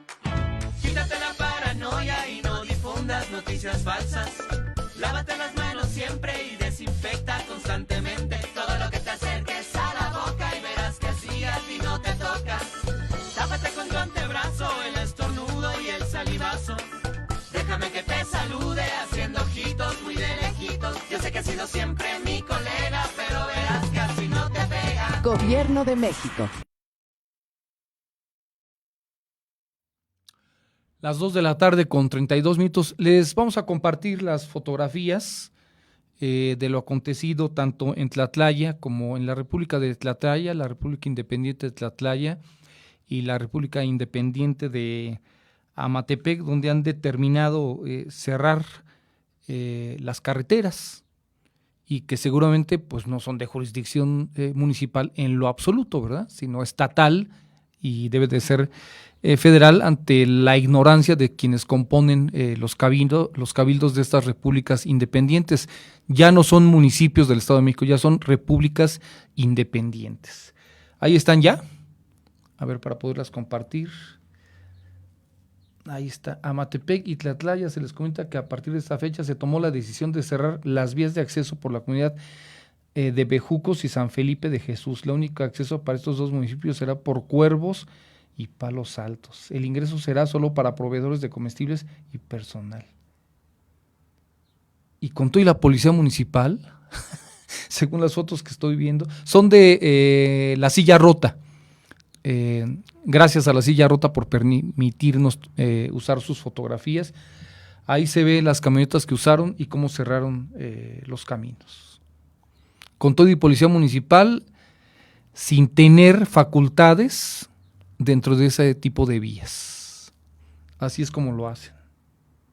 Luego ve uno a los municipales en las vías estatales con sus retenes, perdón, o en las vías federales, y luego le dicen, es que fue un convenio, a ver, ¿me puede mostrar el convenio? Debe traer usted en la mano, ¿verdad? Solamente lo hacen para, en todo caso, quien trae algún problema, Y, a ver, me presta su licencia, ¿y usted quién es? Si es de seguridad pública, si usted no es de tránsito, ni es federal, y está en una vía federal. Así de ridículas son las cosas. Por ejemplo, los asaltantes que hay, y que son de la policía estatal, en la vía que va desde el Paseo Toyocan, que es una autopista de cuota, y que se traslada uno hacia Ixtlahuaca, en esa vía, en donde está la gasolinera, siempre están ahí apostados los 2 o 3 patrullas estatales que checando la velocidad, y de eso viven, de eso viven, del soborno, porque ganan 6,000 pesos, tienen que mantener las patrullas, ponerles ellos la gasolina, comprarse los uniformes, y es el robo todos los días detienen 10, 12, 15 carros a los que le sacan por lo menos 500 o 1,000 pesos. De eso viven las patrullas estatales, tal cual. Tengo por aquí, ya vimos las fotografías de las repúblicas independientes, tengo también por aquí los precios. Me han pedido que si podemos dar algunos precios, algunos comparativos de cómo está el camarón pacotilla en los mercados tradicionales, en 210 pesos. Estaba en los supers, estos, la mayoría que no son mexicanos. En el súper estaba el año pasado en estas fechas en 288, hoy está en 359 pesos. Le subieron cerca de 80 pesos en un año el camarón pacotilla. El surimi estaba en los supers en 104 pesos y lo bajaron a 89. En los mercados tradicionales los precios se han mantenido de un año para otro, es decir, hay que ir realmente a los mercados, nada más ponerse el tapabocas, llevar gel, porque de otra manera en los lugares que tienen pues los supers conocidos, tal cual, los precios están muy por encima. Por ejemplo, el calamar en el año pasado estaba en 98 pesos en el súper y hoy está en 210 pesos. Triplicaron casi el costo del calamar. En los mercados tradicionales se ha mantenido en 170 pesos. El pescado blanco se ha mantenido en 80 pesos, pero en el súper ha subido cerca de 20 pesos. La mojarra subió en el súper de 65 pesos a 139 pesos, es decir, al doble. Mientras que en el mercado tradicional la mojarra solamente subió 20 pesos. El pulpo bajó en el súper de 228 a 189 y en el mercado tradicional estaba en 210, lo bajaron a 160. El salmón estaba en 288 en el súper el año pasado y ahora está en 500 pesos el salmón, prácticamente en 500 pesos en el súper. En el mercado tradicional subió bajó 10 pesos de 300 a 290. El guachinango está en 269 pesos en el súper y en el tradicional en 260. Luego le platico del medallón de atún que subió de 300, bajó en el súper de 362 a 355, casi y similar, y en el tradicional de 210 pesos a 225. El aguacate ha subido en todos lados de 38 pesos a 63 pesos aproximadamente. El limón ha bajado de 34 pesos a 26. La papa ha bajado de 26 a 21 y el jitomate se ha elevado de 21 a casi 49 pesos.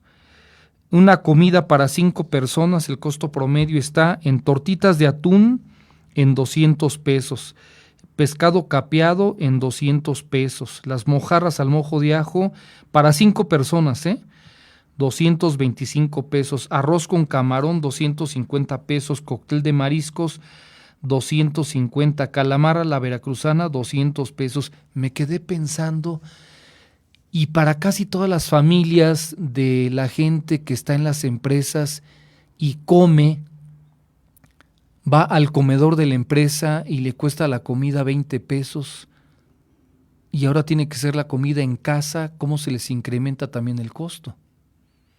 Hay una o dos bocas más. Cuando hablamos de un costo para 5 personas de 250, en 10 días son 2,500 pesos. Difícil salir adelante. Es el promedio entre 200 y 300 pesos para 5 personas de consumir medallón de atún, quesadillas de pescado, caldo de pescado o camarón, filetes de pescado empanizado, filetes de pescado empapelado, croquetas de atún, tacos gobernador también. Y si les toca que 2 semanas de cuaresma, aproximadamente sería el costo de 3,425 pesos. Es lo que hay que tener en casa. 3,425 pesos aproximadamente. El Instituto Mexicano del Seguro Social contrató ventiladores a un supuesto defraudador. Esto lo dice Mexicanos contra la Corrupción también. Se clausuraron tomas de agua clandestina también en Ecatepec. Y bueno, el escrito, la misiva que le envió el Consejo Coordinador Empresarial Estado de México, Laura González, firmado por Laura González, quien es la presidenta, y convoca al diálogo para preservar el liderazgo económico y laboral del Estado de México. Va dirigido a Alfredo del Mazo y le dice Laura González: como de todos es conocido, el Estado de México es una de las economías más fuertes del país, con el mayor número de unidades económicas y de igual forma la mayor fuerza laboral, pero además el más grande centro de consumo del territorio nacional. Claro, con 17 millones de habitantes, por supuesto que va por ahí. La entidad es un pilar de desarrollo desde donde se producen, almacenan y comercializan productos de vital importancia para toda la cadena productiva del país y de muchas partes del mundo. También habría que agregar con una pobreza impresionante el Estado de México, cerca del 60% con marginación, se habla hasta de cerca del 70%, se habla también de pobreza extrema, cerca del 30%. Lo simplifico desde mi punto de vista en la falta de calidad de vida y de bienestar para los pobladores en general del Estado de México. Esta parte llama mucho la atención, que dice el Consejo Coordinador Empresarial del Estado de México: ante la actual situación de la pandemia, firmas nacionales e internacionales han advertido de una amenaza paralela a la crisis de salud que estamos viviendo. Se trata de una muy probable pérdida de empleos y una baja considerable en el crecimiento económico derivado de los grandes problemas que traerá como consecuencia el coronavirus por el tiempo que dure en México y que sin duda afectarán al Estado de México por ser uno de los motores de la economía nacional, con un Producto Interno Bruto anual de 1,584 millones de pesos y 14% de la planta laboral del país. Desde hace varias semanas enfrentamos problemas por la disminución en la llegada de insumos de diversas partes del mundo a sectores económicos como la industria o el comercio. Nos pone en una situación extremadamente complicada que está comenzando a impactar de la siguiente forma, sobre todo a la micro, pequeña y mediana empresa, que representa, lo dice el Consejo Coordinador Empresarial, esto era lo que le decía al inicio del espacio, lo dice así tal cual Laura González, que está comenzando a impactar de la siguiente forma, sobre todo a la micro, pequeña y mediana empresa, que representa el 98% de la economía mexiquense. 98%, entre micro, pequeña y mediana empresa. El 2% le queda a la gran empresa, solamente son el 2%, Y la mayoría de ellos facturan en otro lugar. Es decir, o, para decirlo de mejor manera, ellos pagan sus impuestos seguramente en la Ciudad de México, tal cual, porque su domicilio fiscal no es el Estado de México. Es algo que no se ha logrado regularizar en el Estado de México y que le ha permitido, además, la autoridad, el propio gobierno del Estado. Eso se tendría que haber legislado a nivel federal desde hace muchos años. Esto de que yo me instalo en el Estado de México, pero mi domicilio fiscal lo tengo en la Ciudad de México porque allí está el edificio y la fábrica está en el Estado de México. Eso, y el Estado de México, con ese conformismo de los gobernadores, esta complicidad de, bueno, está bien, gracias por generar empleo, aunque no paguen el agua, aunque no paguen el predial, aunque no paguen la luz, pero gracias por generar empleo. Y por no dejar sus impuestos aquí, también. Falta de liquidez para pago de nóminas, de gastos fijos y compromisos de deuda.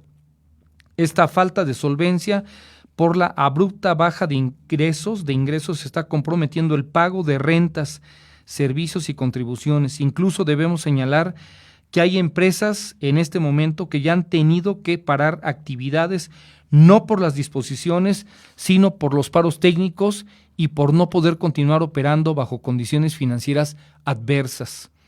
Hemos tenido también que dejar de adquirir bienes y servicios relacionados a las actividades específicas, lo que implica una afectación directa a toda la cadena productiva. Le dice, señor gobernador, viene el mayor de los retos dentro de esta crisis generalizada y nos parece que es el momento de proteger y garantizar la subsistencia no solo de las empresas mexiquenses, sino el patrimonio y el ingreso de cientos de miles de familias del Estado, que representa el empleo de la población mexiquense superior a los 7 millones de pesos, es decir, la población económicamente activa, 7 millones de pesos. Esto no es un problema menor, al ser esta la entidad con el mayor número de empresas del país, de las cuales subsiste la inmensa mayoría de la población. Debemos sin duda darle la más alta prioridad, tanto sector público como privado, pues las consecuencias pueden ser lamentables. Se trata también de un tema de prevención de la delincuencia. Si ponemos la debida atención a preservar e incrementar el empleo, evitaremos una elevación considerable en los índices delictivos. Creemos así que se deben redoblar los esfuerzos para que logremos un plan de apoyos con acciones de alto alcance, justamente a la altura de las necesidades que amerita la situación presente. Por eso el Consejo Coordinador Empresarial del Estado de México propone, pues ya están las siguientes acciones. Dicen, y ustedes las pueden consultar directamente, yo solamente diciendo donde dicen un plan de apoyos, es un plan de aplicación de recursos públicos, tal cual. Un plan del uso correcto del erario también. No vemos que haya habido una junta del propio gobernador, o por lo menos no nos han enterado, no se sabe de la junta con los empresarios. En el WAPS, a ver, voy al WAPS. Buenas tardes. Conflicto en Cuautitlán Izcalli ante la falta de actuación de la autoridad municipal. Vecinos afectados pretenden cerrar la autopista México-Querétaro por el tema de Tepojaco, lo que comentamos al inicio de la semana también aquí. El tema que tiene que ver con las casi 100,000 personas afectadas en este fraccionamiento en Tepojaco. Cerca de 100,000 personas afectadas por un fraccionamiento que se instaló con todas las irregularidades por los amigos de los gobernadores en turno, tal cual.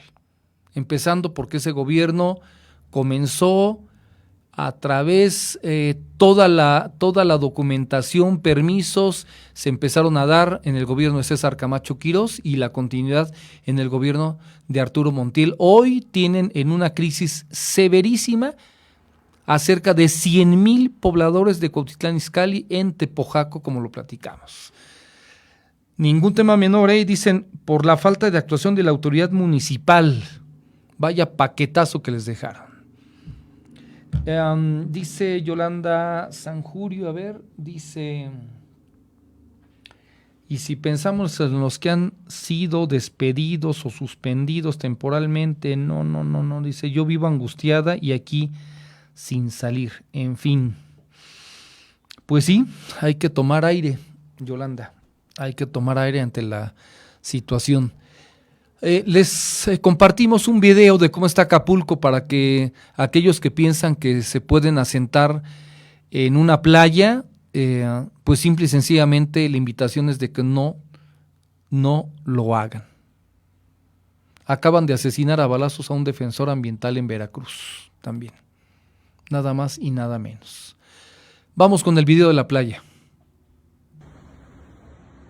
Vean las playas de Acapulco cómo están completamente vacías. En su vida se ha visto esto, jamás. No hay ni una sola lancha navegando en la bahía. No hay nada de gente en la playa, vacía completamente. Completamente vacía. Esto no se va a volver a ver en años estas fotos y este video más bien. No se va a volver a ver en muchos años. Está impresionante. Impresionante, en plena Semana Santa, iniciando Semana Santa y completamente vacía toda la bahía de Acapulco.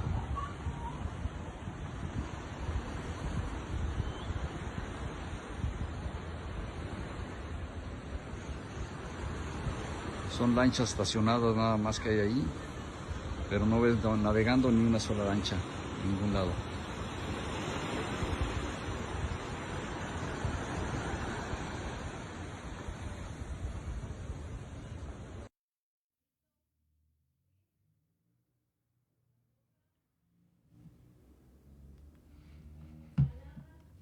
Bien. Así está Acapulco. Obvio, las otras especies están felices, ¿verdad? Felices. Bueno, les compartimos un día una palabra, viacrucis. La palabra es viacrucis, es un concepto que alude al recorrido que realizó Jesús desde que fue capturado hasta su crucifixión y su posterior sepultura. El término también puede mencionarse como vía crucis, separado, y crucis con C, no con S, con C, una expresión latina que puede traducirse como camino a la cruz. En esas andamos, ¿verdad? Es posible utilizar la noción de distintas maneras. Por un lado aparece el camino específico que, de acuerdo a los cristianos, realizó Jesús antes de su muerte. A lo largo de dicho recorrido tuvieron lugar diversos incidentes. Jesús se cae, se encuentra con su madre María, es desvestido, etc. Además de todo lo expuesto, no podemos pasar por alto que el Vía Crucis también se reza, el que está separado, Vía y luego Crucis, con C. Más allá de la religión, se entiende por Vía Crucis al sufrimiento que atraviesa una persona cuando debe superar diversos obstáculos o barreras. Se dice que tuvo su propio Vía Crucis. Estamos en un Vía Crucis, la humanidad, tal cual, y no exageramos. En el país también, en el Estado de México más todavía. Ejemplo, supongamos que un hombre necesita que el Estado le entregue un cierto medicamento para su hijo que sufre una grave enfermedad. Este individuo acude al órgano principal de salud pública donde le piden que complete 5 formularios. Una vez hecho esto, un funcionario sella los formularios y le dice al hombre que debe llevarlos al laboratorio de la nación. En esta dependencia le solicitan que complete otro documento y le anuncian que deberá pasar a buscar el medicamento al día siguiente por la sede del Instituto de Protección Social entre las 8 y las 8:30 de la mañana. Ante todas estas situaciones, alguien podría indicar que el hombre vivió un vía crucis para conseguir el remedio. Tal cual. Bueno, nos despedimos cuando son casi las 3 de la tarde, 7 minutos para las 3 de la tarde. A nombre del equipo que estamos aquí trabajando y quienes están en casa, Alejandra Zárate con la página que tenemos, el portal de Comunicadores MX, que ya se los compartimos el día de hoy también la portada. Omar Delgado ha estado en la edición, la producción y los controles técnicos. Rosa María Delgado León en la coordinación editorial. En WhatsApp, un mensaje, sí, a ver, ¿sí? No, yo no tengo más mensajes. A ver, es que luego corto ayer, todavía Juli Juárez creo que entró y ya no pude saludarla. Jorge Arzabe dice que es en Valle de Esmeralda. Dice Jorge Arzabe Orihuela, que entrevistamos esta semana. Dice, el conflicto es en Valle Esmeralda. Muy bien. Lo que son las cosas, a ver. Después de Yolanda Sanjurjo. A ver, Sanjurjo. Es que quiero verificar.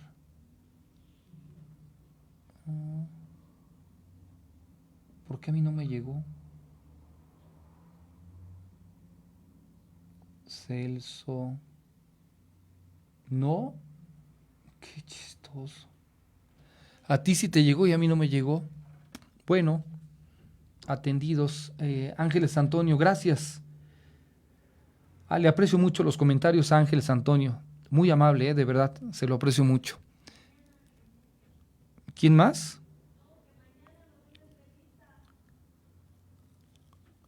Mañana vamos a estar aquí, por supuesto, en el afán de dar el servicio que amerita el estar pendientes de lo que sucede principalmente en el Estado de México. Esto lo he fundamentado. Estamos en el estado más poblado del país con 17 millones de habitantes y el Estado de México no es el mejor ejemplo de gobierno. La encuesta que salió esta semana por parte de Mitofsky otra vez puso a Alfredo del Mazo en el penúltimo lugar, es decir, de los 3 peores gobernadores, y claro que el Estado de México se muestra como tal ante el atraso que se vive no de ahora, sino de hace muchos años y décadas que se suman hoy. Como resultado, por supuesto, la falta de calidad de vida de un 70%, por lo menos, de la población en este estado. Nos vamos. Gracias por estar con nosotros. Espero que tanto para ustedes como para nosotros lo más importante sea no dejar de llamar a las cosas por su nombre. Buenas tardes y buen provecho. Esta fue una producción de Comunicadores MX, de análisis, con Luis Pantoja Ríos.